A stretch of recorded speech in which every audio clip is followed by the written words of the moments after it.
Сәлем достар, арнама қош келдіңіздер. Ойындарда әртүрлі пасхалка бар. Қорқынышты, ессіз, күлкілі. Мен бүгін ойындардағы ұятсыз пасхалкалар жайлы айтамын. Менің арнамда бұндай тақырып болмаған, және жалғасын күтсеңіздер, сол баяға миллион лайк жинайық. Сол кезде екінші бөлігі шығады. Көп уақыт созбай, пасхалкаға келейік. 7-ші орын The Last of Us. Ойында бір плакат табуға болады. Ол жерде телефон номер жазылған. Номер тышқан аулаушы деп сипатталған. Алайда бір ойыншы сол номерге қоңырау шалып көрді. И ол секс по телефону болып шықты. Әрине ойыншы Reddit'ке осы жайлы жазады. Жаңалық таралып кетеді. Naughty Dog'қа да ақпарат жетеді. Naughty Dog ойынды жасаған студия. Авторлардың айтуынша бұл жай ғана қате.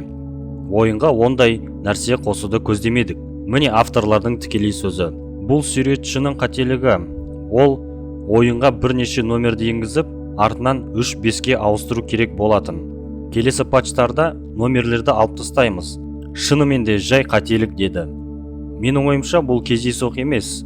Ал егер суретші номерді әдейі салмаса да, сол номерлер ішкі ойында болған да шығар. Мүмкін үйреншікті күйде номерді жазған шығар. We're spread, wet, and ready for you right now. Come on, baby, let's... 6-шы орында Call of Duty Modern Warfare 2. Кейбір миссияларда, мультиплеер карталарда да үрленген қуыршақтарды кездестіруге болады. Оны не үшін қолданатын білетін шығарсыздар. Білмесеңіздер, видеода 18+ деп тұр. Иә, үрленген секс ойыншық. Ойында түк пайдасы жоқ. Бірақ мына лас бөлмені көріп, лас па, қан ба білмеймін, ауру адам салған сияқты. Hitman Sniper Challenge. Қандай пасхалка болуы мүмкін? Бұл жерде жүруге де болмайды ғой. Біріншіден бұл жерде ассасин бар, уже жақсы. Екіншіден пасхалка табу үшін бір орында отырып, белгілі заттарды ату керек, киімдерге ату керек.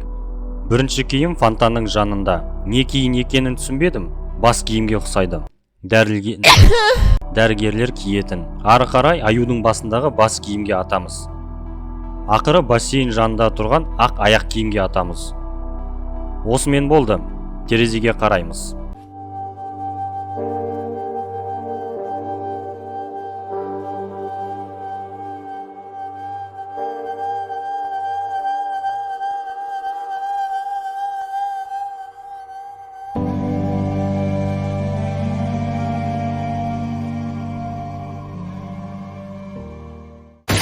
Duke Nukem Forever ойынында Мазыши Бата миссиясында сізге вентиляцияға кіру қажет.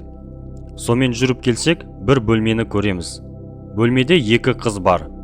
Біреуі төсекте жатып, өзін сипалайды. Екіншісі жанында тұрып, видеоға түсіреді. Бір қызығы осы видео теледидарда да көрсетіледі. Бастысы Twitch болмаса жақсы, әйтпесе банға түсіп қалады. Осындай видеолармен көптеген көрермен жинап алғанда шығар. Өкінішке орай, оларға қосылуға болмайды. Әр адам білетін шығар, аттап секірмей өспей қалады деген сөзді. Мына пасхалка сол жайлы. Ratchet & Clank ойынында Hoverboard қызды көреміз. Аты сондай екен. Ол Blackwater картасында болады, және түрлі тапсырма береді. Егер оның үстінен секіре бастасаңыз, оның омырауы үлкейе бастайды. Иә, осындай бір түрлі пасхалка. Менің видеомды көретіндер Rockstar ойындарына көп пасхалка жасыратынын біледі. GTA 5 жайлы көп айтылған болатын. GTA 4-те де ұқсас пасхалкалар бар. Ал GTA 3-те газет бетіне сурет салатын жігіт жайлы білмейтін шығарсыздар. Әрине, ол жүргенде суретті көру қиын, бірақ жігітті жерге қойсақ, не салғанын көреміз.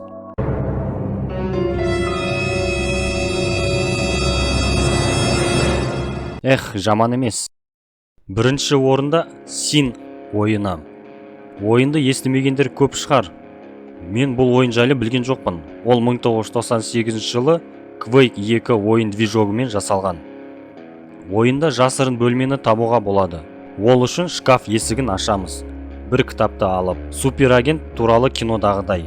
Ашылған есікке кіреміз, баспалдақты көріп шығамыз. Есіктің жанындағы кілтті алып, сол жердегі компьютерге кіреміз. Камерада тағы бір бөлме бар екенін көреміз. Сол жерге бару керек. Ол үшін ерекше тұрған суретке басып, баспалдақтан түсіп, кілтті алып, артқа қайтамыз. Бірінші кілт тұрған есікті ашсақ, тағы компьютер тұрады. Компьютерді қоссақ, камера арқылы джакузиі бар бөлмені және іш киіммен отырған әйелді көреміз. Не істеп отырғанын дауысынан түсінуге болады. Ол аз болса, командная строка арқылы жазып, стенадан өтуге болады. Осымен бітті достар. Арнаға тіркеліп, комментарий қалдырыңыздар.